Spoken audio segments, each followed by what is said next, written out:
Hi అండి, welcome to our channel home maker మంత్ర. ఇవాల్టి వీడియోలో కిడ్స్ లంచ్ బాక్స్ లోకి రెండు రకాల టిఫిన్ రెసిపీస్ ని షేర్ చేస్తున్నాను. ఈ రెండు రెసిపీస్ ని లంచ్ బాక్స్ రెసిపీస్ కిందే కాకుండా ఈవినింగ్ టైంలో స్నాక్స్ లా కూడా యూజ్ చేయొచ్చండి.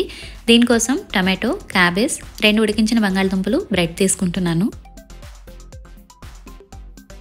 ఫస్ట్ పొటాటోస్ని అయితే మెత్తగా చేసుకోవాలండి.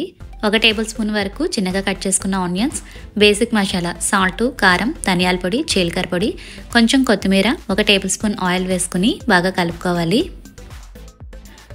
ఇప్పుడు గ్యాస్ ఆన్ చేసుకుని మరీ ఎక్కువసేపు అవసరం లేదండి, ఒక 2 to 3 మినిట్స్ దీన్ని కుక్ చేసుకుంటే సరిపోతుంది. ఇప్పుడు ఒక బ్రెడ్ తీసుకుని మిడిల్లో కట్ చేసుకోవాలి. టమాటా కెచప్ అప్లై చేసి మనం తయారు చేసుకున్న స్టఫింగ్ని ప్రెస్ చేస్తూ బ్రెడ్ అంతా పెట్టుకోవాలి. చీజ్ స్లైస్ని చిన్న పీసెస్ కింద కట్ చేసుకుని చీజ్ స్లైస్ పెట్టి దాని మీద టమాటో, క్యాబేజ్ పెడుతున్నాను. పిల్లలు వెజిటేబుల్స్ తింటారు అంటే మీకు నచ్చిన వెజిటేబుల్స్ని యాడ్ చేసుకోండి. ఇప్పుడు ఒక ప్యాన్ తీసుకుని బటర్ వేసుకుని బటర్ మెల్ట్ అయిన తర్వాత మనం తయారు చేసుకున్న బ్రెడ్స్ పెట్టుకుని రెండు వైపులా మంచి కలర్ వచ్చే వరకు ఫ్రై చేసుకోవాలి. ఇవాళ లంచ్ బాక్స్లోకి పూల్ మకానా పెడుతున్నాను. బనానాస్లో రెడ్ బనానా చాలా హెల్దీ అని చెప్తారు, అందుకే ఒక హాఫ్ రెడ్ బనానా కూడా పెట్టాను. సెకండ్ డే లంచ్ బాక్స్ కోసం 3 రకాల వెజిటేబుల్స్, గోధుమ పిండిని యూజ్ చేస్తున్నాను. గోధుమ పిండిలో సాల్ట్, కొంచెం ఆయిల్, వాటర్ వేసుకుని చపాతీ పిండిలా కలుపుకొని పక్కన పెట్టుకోండి. చపాతీ పిండి నానేలోపు వెజిటేబుల్స్ని కట్ చేసి రెడీగా ఉంచుకోండి. నేను ఇక్కడ క్యారెట్, క్యాబేజ్ని కట్ చేసి పెట్టుకుంటున్నాను.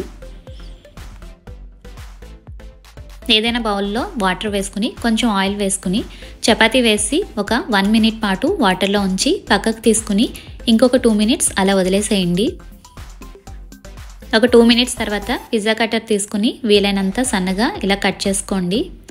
ఇక్కడ నేను స్పెషల్గా మసాలా ఏం యూజ్ చేయట్లేదండి. ఈ నూడిల్స్లోనే కారం, గరం మసాలా, ఆయిల్ వేసి ఇవన్నీ కూడా నూడిల్స్ బాగా పట్టేలా కలుపుతున్నాను. ఇప్పుడు ప్యాన్లో ఆయిల్ వేసుకుని హీట్ అయిన తర్వాత సన్నగా చాప్ చేసుకున్న వెల్లుల్లి, మనం కట్ చేసి పెట్టుకున్న వెజిటేబుల్స్ అన్నీ వేసుకుని ఒక 2 to 3 మినిట్స్ ఫ్రై చేసుకుని నూడిల్స్ కూడా వేసుకుని కలుపుకోవాలి. వెజిటేబుల్స్కి సరిపడా సాల్ట్, కొంచెం టమాటా కెచప్ వేసుకుని ఇంకొకసారి కలుపుకున్నామంటే మనకి ఇంట్లోనే చాలా హెల్తీగా ఆటా నూడిల్స్ రెడీ అండి. కొంచెం జ్యూసీగా తినే పిల్లలకైతే ఒక 2 టేబుల్ స్పూన్లు వాటర్ వేసి ఇంకొక 2 to 3 మినిట్స్ ఉంచాము అంటే మనకి నూడిల్స్ రెడీ అయిపోతాయి. మీకు కనుక ఈ వీడియోలో షేర్ చేసిన రెసిపీస్ నచ్చితే వీడియోని తప్పకుండా లైక్ చేసి మీ ఫ్రెండ్స్ అండ్ ఫ్యామిలీ మెంబర్స్కి షేర్ చేయండి.